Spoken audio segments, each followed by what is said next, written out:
বেশি দামি হায়াত জারগো দিল না এখন আল্লাহ নিজে নিজে বুঝিবার চেষ্টা করো।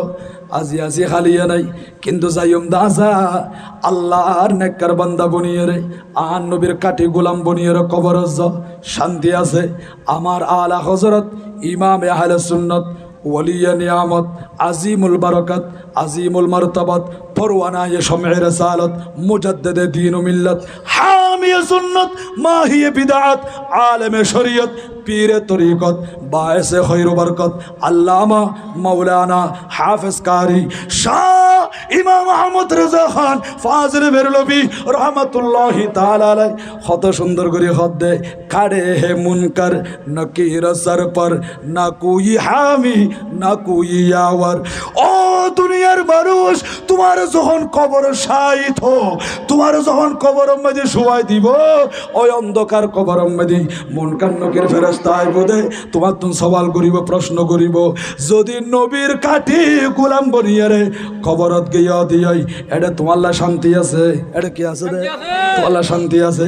আর নবী তোমার কবরের মধ্যে তাশরীফ আনিব, ফেরেশতা হলে ফুজাল লেব দে মা কুনতা তাকুলু ফি হাক্কি হাজার রাজুল। হাজা ইসমে ইশারা বইত ন এবে করিব ইবখন অনর ডাহমদি অনর পাশে তাশরীফ আইনা দে ইবার অনে সিনন না জিবা আশিক রাসূল কদম রাসূল বাসকালি জমিন মদি আর নবীর মুহাব্বত করিকে দে আশিক রাসূল ইব হইব দে।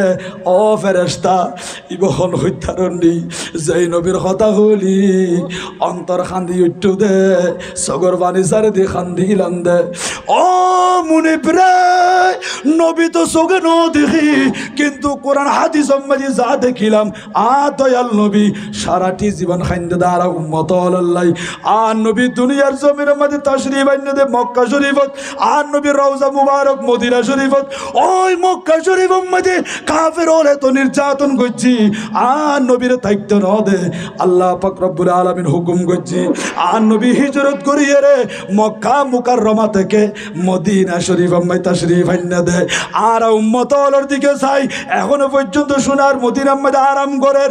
ও বন্ধু, ওমা কানাল্লাহু লিয়ুআযিবাহুম ওয়া আনতা ফীহিম, অনেক দুনিয়ার জমিনত মদিনা শরীফের মধ্যে উম্মত আল্লাহর বুকল লই এন গরির আরাম করতে লাগন দে। আল্লাহ কত বন্ধু অনে যতদিন পর্যন্ত উম্মত আল্লাহর মাঝে তাইবন অনর উম্মত আল্লাহর আযাব নইদুম কিয়ামত পর্যন্ত উগ্র সঠিক দল তাকিব। আর নবী হতে কাফের ইহুদি নাসারা ইন সারাইও আর উম্মতের ভিতরে তাফতারিকু উম্মতি